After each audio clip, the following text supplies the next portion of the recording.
If you're new here, my name is Yoni. I'm a coach, so I help people to develop calm in the storms of life and to help people to navigate with tools, practical tools to help you really guide the daily journey. So grateful for you guys being here today. The way I navigate and help people is by understanding that when people come on here and, people say no one cares or another person who's a wild, crazy person. I've been called all the names. I've realized I'm insane. I'm this. I should be shamed. I should be blamed. I got tired of all that. I realized what in my life personally, this is what I help people with, is exactly that. We feel ourselves that way, and oftentimes we project it out there into the world. And then still, until we develop that calmness within our inside of ourselves to deal with the people that say that to us, because forget anyone else saying it to us, we say it to ourselves. I used to say so much negative stuff to myself, and it's still, the moments come up where you still go into that place and to shift it out. And I've developed those tools for myself to allow myself to continue to come back and to not react, but also to learn to have a conversation. And that's what I have the station for, to be able to do this with you. Am I a Buddhist? So no, I'm not a Buddhist. I was born into the Orthodox Jewish world. It was really called, what we called it was modern Orthodoxy, where you're modern in the Jewish world. I left the Jewish world, but I'm not a Buddhist or any religion. I found calmness and stillness through meditation. For me, because people want to bring up God, of course, God comes up because the Buddha's sitting here. But it's, for me, it was God that allowed me, but it was first meditation that really brought me back into the place of God.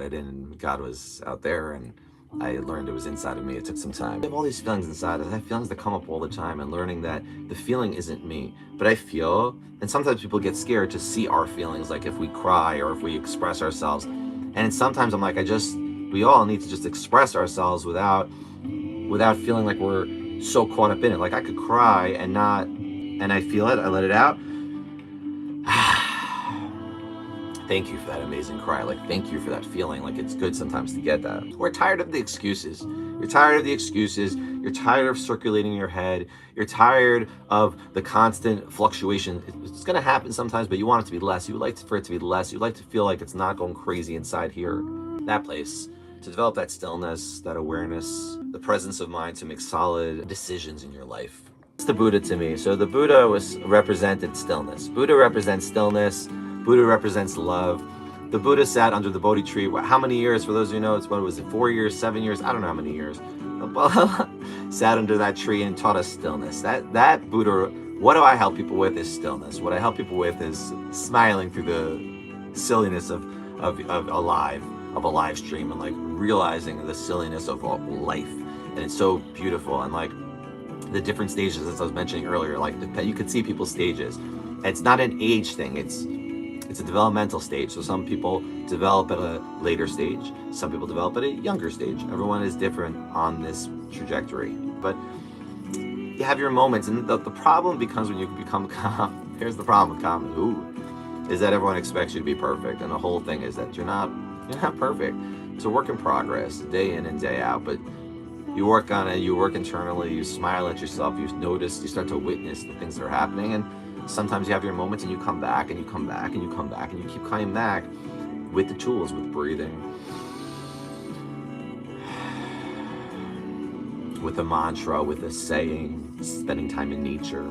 That's also how you maintain your peace in life, by the way, is you create your space. You try to create especially in your home environment, but a little space in your own home where you cultivate that place of peace. I've learned in my own life that, listen, I worked as a therapist in an outpatient substance abuse facility where I worked with people who are incarcerated for many years, who walk in there all angry at me, and they never even met me. And I had to realize they're not their act. It's not the act. You're not the act. You're not your words that you say on a page, but it could come across that way, and it could come like your outside appearance to be very strong. That's what we're talking about, being strong today. So your outward appearance is strong, but like, what about the internal side of us?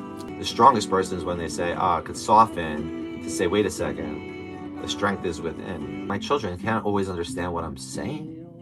And I realize it doesn't matter. It's how they feel. How they feel. So maybe less words, more intent. We're all one with each other. There's the real truth. But sometimes it's hard to see one another in that way. Sometimes it's hard to see each other past the eyes, past this disguise, as I say all the time. Because when we can get rid of all of the lies and we can see the real surprise. It's all been here. It's always been here. Just become like yourself. Just be the best version of you. Be the best version of yourself, no matter what anyone says.